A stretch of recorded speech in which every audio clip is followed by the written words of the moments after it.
কোনো একজন নারী সে হয়তো পর্দা মেনটেন করে না, একটু হিপ হপ স্টাইলে চলাফেরা করে, তো সে ভাবলো যে না, আমি তো অনেক ভুল করে ফেলছি, আমি সংশোধন হব, আমি প্র্যাকটিসিং হতে চাই। তো এখন যখন সে আপনার কাছে আসছে নাসিহাত নেওয়ার জন্য, আপনি যদি বলেন যে তোমার এই করতে হবে, বোরকা ঝুলাইতে হবে, হাত মোজা পা মোজা, পারবে?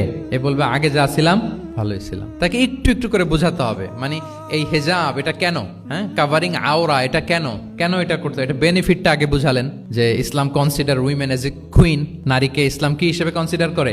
রানী হিসেবে। তো রানীর তো একটা ড্রেস কোড থাকবে, স্পেশাল পোশাক থাকবে, এগুলো বুঝাবেন। সে যাতে একটু নিজেকে গুছিয়ে চলে, শুরুর দিকে আপনি এই বার্তা দিতে পারেন যে একটু গুছিয়ে চলতে হবে। এরপর একটু শালীন পোশাকে যেন সে অভ্যস্ত হয়, এটা বললেন। সে যখন শালীন পোশাকে অভ্যস্ত, তারপরে হেজাবের ফজিলত বললেন, সে যেন হেজাব পরে। যখন সে হেজাব পরে, এরপরে তাকে নেকাবের কথা বললেন। এইভাবে আস্তে আস্তে তাকে বোঝাতে হবে। কিন্তু একবারে যদি সব চাপিয়ে দেন, বলেন তো আওয়াজ করে, সে কি ওটা রিসিভ করতে পারবে?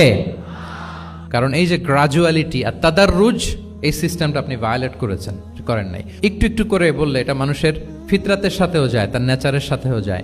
আমরা মদ হারাম হওয়ার কথা জানি, কয়টা স্টেপে হারাম হয়েছিল মদ? একবারে যদি বলা হতো বন্ধ করার সহজ হতো সাহাবাদের জন্য?